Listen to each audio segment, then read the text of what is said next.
Bien, vamos a empezar con esta obra, La vida es sueño, esta obra maravillosa de Pedro Calderón de la Barca, del teatro barroco del siglo XVII. Entonces vamos a empezar, siempre se os sale un comentario o una pregunta teórica, hablando un poquito del Teatro Nacional del Siglo de Oro, para centrar la obra. En el Siglo de Oro aparece este teatro que era un auténtico fenómeno de masas y era un espectáculo popular, siempre decir que estamos ante un espectáculo popular. Convivieron tres tipos de teatro, el religioso, el cortesano y el popular, pues aquí este popular fue el que adquirió en España el mayor desarrollo. Estas obras, que se llamaban comedias, la comedia nueva, surgían en un espacio muy original, que era un patio de posada o de vecinos, habilitado para montar estas obras del Siglo de Oro. Estos patios eran locales fijos llamados corrales. ¿Por qué? Porque eran patios al aire libre entre varias casas, patios empedrados de antiguas posadas. Allí van a alcanzar su máximo esplendor las obras de Lope de Vega, Calderón de la Barca, etc. Era una temporada teatral que comenzaba el domingo de resurrección, y acababa el miércoles de ceniza. La obra podía durar 3 y 5 horas, es decir, podía empezar hasta mediodía y acabar a la puesta de sol. Era un espectáculo que se esperaba, que el público esperaba como acontecimiento verdaderamente fenómeno social. Tenían todo un montaje, pues un escenario donde no había ni telón ni decorados, por tanto el dramaturgo tenía que suplir estas carencias pues con toda la descripción que hacía en la propia comedia. Había una disposición muy clara, por ejemplo en el patio de pie se situaban los hombres, los llamados mosqueteros, y de ellos dependía el éxito o el fracaso de la obra, porque tenían una participación activa. Si no les gustaban, pues tiraban tomates, verduras, o se producían altercados. De ahí que existiera el mantenedor del orden, igual que estaba el apretador para que fuesen allí cupiendo, pues también estaba el mantenedor del orden, si no podía haber barallas, etc. Las comedias oscilaban pues desde un actor, desde una compañía de un actor que se llamaba Bululú, hasta la farándula y la compañía propiamente dicha, ¿no? La compañía de título, que tenían un permiso real. Lo importante es ver qué tipo de teatro es. Entonces este teatro lo establece la normativa, la establece Lope de Vega en su obra Arte Nuevo de hacer comedias en este tiempo, que es un ensayo donde Lope de Vega, en un discurso en la Academia de Madrid que hizo en 1609, establece las bases. Las bases eran el gusto de la época, es decir, sobre todo atender a lo que el público pedía. El público es como la vara de medir, el gusto de este público diverso se convierte en la vara de medir. Como decía Lope, porque como las paga el vulgo, es justo hablarle en necio para darle gusto.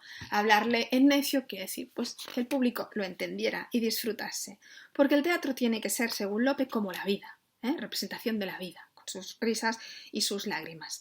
De que tenemos tres elementos básicos, que es el concepto de tragicomedia, las unidades de acción y tiempo y la polimetría. Vamos a ir poquito a poco estableciendo esto. Primero, recibían todas estas obras el nombre genérico de comedia, todas se van a llamar comedia. Comedia no quiere decir situación cómica, sino pieza teatral, obra de teatro. En cuanto a los actos, las obras antes, en la perspectiva aristotélica, antes de la reforma que quiere establecer Lope de Vega, se podían dividir en 5 o 4 actos. Ahora son 3 jornadas, 3 actos, lo que se llama la división tripartita.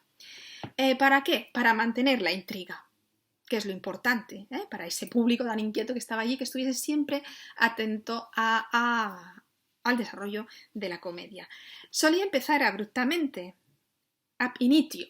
¿Para qué? Pues para captar la atención. Por ejemplo, aquí, en La vida es sueño, vemos un hombre que es Rosaura, disfrazada de hombre, que ha sido tirado de caballo y que viene a reclamar no sé qué, y ya oye a otro que está encerrado lamentándose, es decir, que todavía no sabemos qué ocurre hasta que poco a poco la cosa se va resolviendo.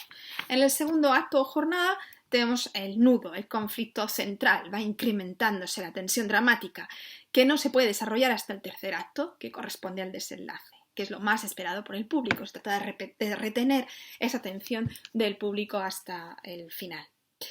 Las unidades dramáticas se rompen. Antes, los preceptistas italianos del Renacimiento fijaron la unidad de lugar y de espacio. Es decir, tenía que ocurrir todo en 24 horas y en un único espacio. Esto para Lope no es la representación de la vida, por lo tanto se prescinde de las unidades de tiempo, lugar, y se adopta la pluralidad de tiempos y de lugares. Esto, ¿cómo lo aplicamos a la vida de sueño? Porque recordad que esta normativa no la podemos decir aislada, sino aplicándola a la vida de sueño.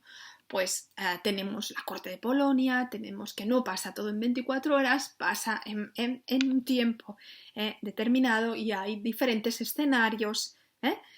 Tampoco se mantiene la unidad de acción. Aquí tenemos la doble acción.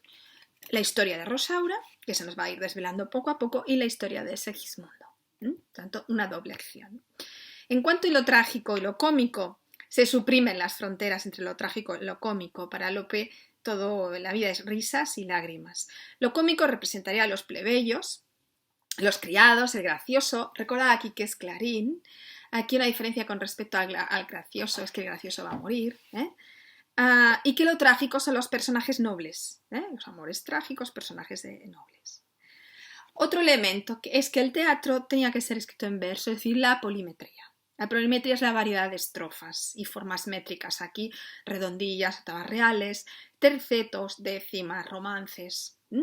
Entonces cada estrofa adecuada a la situación y al personaje. Las décimas para los lamentos y los monólogos filosóficos, los romances para pasajes narrativos, las redondillas para los diálogos. De esta manera se funde teatro y poesía. Los personajes estaban siempre fijados, ¿no? Tenemos que tener un galán y una dama. El galán aquí será Segismundo, protagonista central de la historia, y Rosaura, que no será estereotipada, bueno, ninguno de los dos lo es, porque Rosaura aquí es la dama activa, participativa, que viene a reclamar su justicia, que se disfraza de hombre para poder ejercer los mismos derechos, etc. El poderoso es el personaje que está por debajo del rey, suele ser un príncipe, un duque, un marqués, un capitán. Aquí sería Astolfo, que aspira al trono y será el rival de Segismundo. El caballero, a su vez aparece, que es el galán, el hermano, el esposo, el padre. El gracioso, o figura del donaire, que tenemos aquí ya los antecedentes de Sancho, es la contrafigura del galán. Desarrolla el sentido cómico de la existencia, huye del peligro, pone los pies en la tierra, en la realidad, en su sentido práctico, y aquí sería Clarín. La diferencia que podemos señalar también es que Clarín, el gracioso, va a morir, pero no lo va a ver el público, morirá fuera del escenario, porque eso sería demasiado que el gracioso muriera visto por el público. La criada, que es la confidente y cómplice de la dama. El villano representa que es el pueblo, el villano porque viene de villa, que eran paradigmas de la honra en este teatro. Y por último el rey que ejerce el poder divino, que le viene de Dios, y su función es premiar o castigar. Y al final resolver el drama, a veces con doble bodas, etc. Este rey, que puede ser un rey viejo o rey galán, si tiene soberbia, injusticia, como va a ser el caso de Basilio, al final tiene que rectificar y reparar y ser un rey justo. No olvidemos que eran propagandas de la monarquía. Y así Basilio, pues al final actuará bien, será un rey justo. Es muy importante tener clara una síntesis argumental de la vida sueño, porque si nos aparece en un comentario hay que hacer una breve síntesis general. Podemos dividir en jornadas o no. Por ejemplo, yo lo voy a dividir un poquito en jornadas. La jornada primera, recordad que es la llegada de Rosaura. Así mal recibes Polonia a un extranjero, que llega a Polonia acompañada del gracioso Clarín. Y escucha el primer monólogo, se produce el primer monólogo de Segismundo sobre el delito que ha cometido para estar ahí.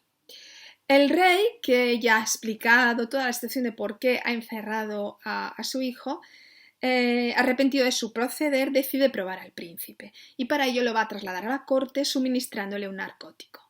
Quiere hacer un ensayo, un experimento, antes de dar el paso definitivo de nombrarlo su heredero. Por otro lado, Clotaldo ha reconocido a Rosaura por la espada, aunque cree que es un varón. Todo esto pasa en la torre. En la segunda jornada tenemos el paso de la torre al palacio. En palacio, Segismundo, claro, tras su sorpresa inicial de ver que está aquí, pues arroja toda su ira que ha ido acumulando, ¿no?, durante su largo encierro y da rienda suelta a sus pasiones, sus instintos. Se pueden resumir en muchas escenas que van como increciendo, ¿no? Intenta matar a su ayo Clotaldo, se muestra grosero con su prima Estrella, se enfrenta con Astolfo, arroja por el balcón a un criado, quiere gozar a Rosaura, amenaza al propio rey. Fijaos que todo esto es un acúmulo de errores, de despropósitos, que hacen que lo vuelvan a dormir y sea devuelto a la torre. Al despertar, Clotaldo le sugiere que todo ha sido un sueño. Entonces, en medio de esta dolorosa perplejidad, pues lo único que recuerda es su amor por Rosaura. Aquí se produce el segundo monólogo de Segismundo que da cierre a la segunda jornada. Rosaura, paralelamente, para reparar su honor, ha tomado la identidad de Astrea, que es la criada de Estrella, y se producirá la escena de enredo con el retrato de Rosaura que lleva colgado Astolfo, la doble acción. Bien, y en la jornada tercera, enterado el pueblo de que el heredero de la corona vive y está preso, surge un movimiento revolucionario que libera a Segismundo y lo impulsa a la guerra contra su padre. Pero el príncipe cree que de nuevo se